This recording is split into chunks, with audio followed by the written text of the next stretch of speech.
Hello and welcome to episode 77 of That Hard. I'm your host, Ed Dawson, the founder of keywordspeopleuse.com, the solution to finding the questions people ask online. I'm an affiliate marketer, SEO, and I've been building and monetizing websites for over 20 years. I've built sites from the ground up, bought sites and sold sites in large exits. I'm here to share with you the SEO knowledge, hints and tips I've built up over the years. Today I'm going to talk about engineering as marketing. Engineering as marketing is a term you might not have heard before, but it's definitely a strategy that you will have seen. So what it is essentially, it's a strategy where you create free and useful tools for your target audience. Now these tools will be complementary and will align really well with the product or service that you are trying to sell, and these tools will draw in potential customers. Now the reason it's called engineering as marketing is because you're going to mainly be using engineering resource, so essentially development, web developers, programmers, to build something that is feature rich, interactive, and not just written flat content.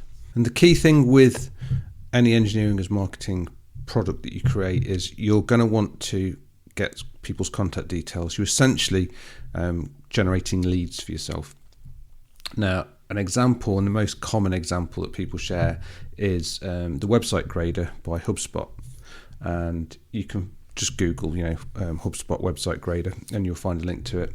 And what this does is it just asks you for a website address and an email address, and then it will perform some basic checks on your website for things like performance, SEO, how it works on mobile, security, those kind of things. And it will then make some suggestions on things you can fix.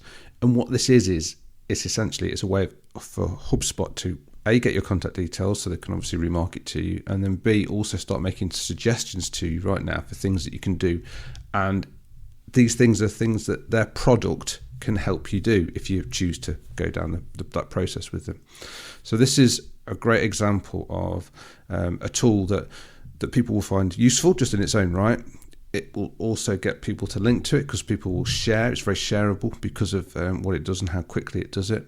And it starts to generate inbound leads for HubSpot. Another well-known example is Ahrefs backlink checker, their free backlink checker that anyone can use without having to have an Ahrefs account. And obviously, loads of people are going to link to this because it's a great way of finding out what backlinks you've got to your or any other website without making any payment. But it obviously starts to weave in details of further things that you can do if you actually sign up for an actual Ahrefs account. Now, Ahrefs, and usually in this one, don't ask for an email address, which is more common with many of these tools, but it still works great for them, gives them loads of publicity and loads of backlinks. So if you look at why it's important to consider engineering as marketing, is because you'll get a few benefits. So you will obviously get your SEO boost by attracting backlinks, because a good tool, people will actually be the great link magnets, people will link to it. You'll generate leads, particularly if you're going to ask people for email addresses so you can follow up with them later. It helps differentiate you from other sites doing the same thing as you. If you've got a great tool that's really useful for people, it really makes you stand out compared to other competitors you might have who are just doing traditional standard marketing and not trying to do anything like this. If you're just starting out, it helps build traction. It helps people get eyeballs on your site. We did it with Keywords People Use, with the product being free to use for the first few instances, and that in itself works in essentially like in this engineering as marketing concept, because we built this great tool and allow people to use it for free. Obviously, if you want to keep use it past a certain amount, then there are subscription options to choose from. But in the first instance, anyone can use it for free, and that generates loads of backlinks and traction for us. Now, if you're considering this as a tactic you want to try for yourself, then you need to consider a few things. Whatever you create, it's got to really be complementary to what your actual product is.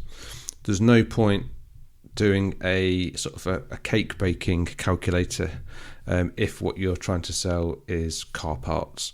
You've got to have something that is at least in the periphery of what you're actually trying to sell, so that you attract the right kind of people who are potential future customers. It should do just one thing really. It should do it well. So rather than being a massive tool with lots of different functionality and ways of using it, it really should be dead simple to use, like the example from HubSpot, where all they need is a URL and an email address, and they can create a report from you just from that. So it's dead simple to use, dead quick to use, and gives you output really quickly. And it's obviously got to add value to the users of the tool. So it's got to be something that actually provides some kind of valuable information or useful outcome for them. It has to be free to use, obviously. It's fine to ask for an email address, and that's quite normal. There's a quid pro quo there. If you want to use this, we obviously want to be able to get back in touch with you. That is quite normal. So those are the things you've got to consider when trying to come up with what your engineering marketing tool is going to be. So at what point do you target people with engineering marketing tools? Well, in the next podcast episode, I'm going to be talking about search intents. And this kind of fits in quite neatly with that, because basically people who you're going to attract here are going to be people who don't know about your brand necessarily. Really, you're trying to get brand awareness with these tools. So you're going to be sort of hitting people who are only just aware they've got a problem they need to solve and they're trying to find solutions to it, or people who don't know they've got this problem yet but are just sort of researching around the top of a subject area to try and get an understanding of what their options are and what the problems are and how they can solve them. So we call this top of funnel, heading towards the middle of the funnel area. So this is the area where you're going to try and target people. So you've got to imagine that these people aren't aware of you as a brand yet. So you're not going to be able to rely on any kind of brand information to publicize this. You're not going to be in a situation where these people are looking to buy right now. You're pulling people in on a much further up the funnel, which means you've got a bigger audience to aim for and a wider audience to aim for, because you will pick up plenty of people that won't go on to become customers, but the idea is you'll pick up enough of those that come through will eventually turn into potential customers for you. Now, even when you've built your tool and you've got this going and up and live, you're still going to have to, at least initially, do some promotional push for it. So that is doing outreach to people to get those first few people to see it and to notice it. So you might want to use places like Twitter or LinkedIn, use your personal network of any people you know, and sort of just push it a little bit.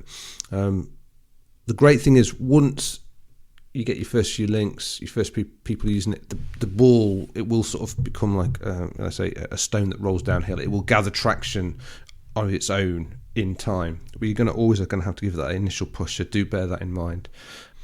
And it's not easy to create these tools, because you've got to have an idea in the first place, and then B, you've got to execute on it. But that very fact that it's not easy is what makes them work so well, because, as I've said before in previous podcasts, people will link to content and tools that they can't replicate themselves.